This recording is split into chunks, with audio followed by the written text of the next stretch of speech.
strengthen to fix this issue, which is going to be on this side.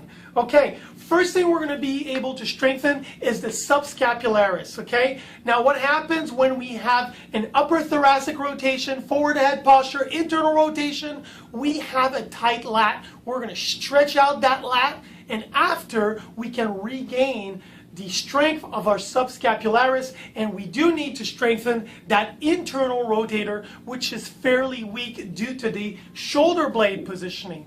The other one that we need to do is due to the same position, again with the upper thoracic rotation contralaterally, is the lengthened part of your tricep, which is the long head of your tricep that you will need to strengthen, which is involved as well with the lower trap and rotation to the ipsilateral side. So a lot of the movement, you will see I gave this great movement on my sequence of exercises in the type 1 shoulder blade, where the person is lying down on the stomach, the arm is on the side back here, we're rotating at the same time as we're strengthening the lower trap.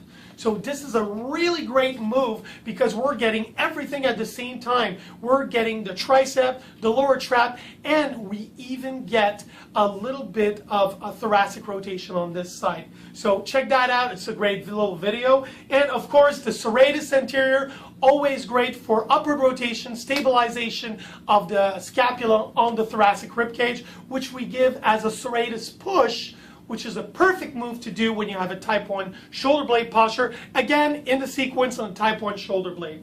And finally, we're going to look at the symptoms, what kind of symptoms we should look for. A lot of people always ask me, what should I be looking for as a symptoms if I'm injured? What should I see? So, well, in this case, we're going to have a lot of humeral glenoid impingement. We're going to raise, and eventually there's going to feel like an impingement in the shoulder. Sometime when reaching above 90 degrees, we're going to feel an impingement in the shoulder due to all this rotation, which is really horrible, right? So we're going to have to fix that by opening the rib cage. We're going to have some dizziness, visual problems, which in modern posturology we're going to use a lot of conversions and diversion exercise to recalibrate, but also you can use a diaphragm to do that by doing some strengthening and upper thoracic mobilization.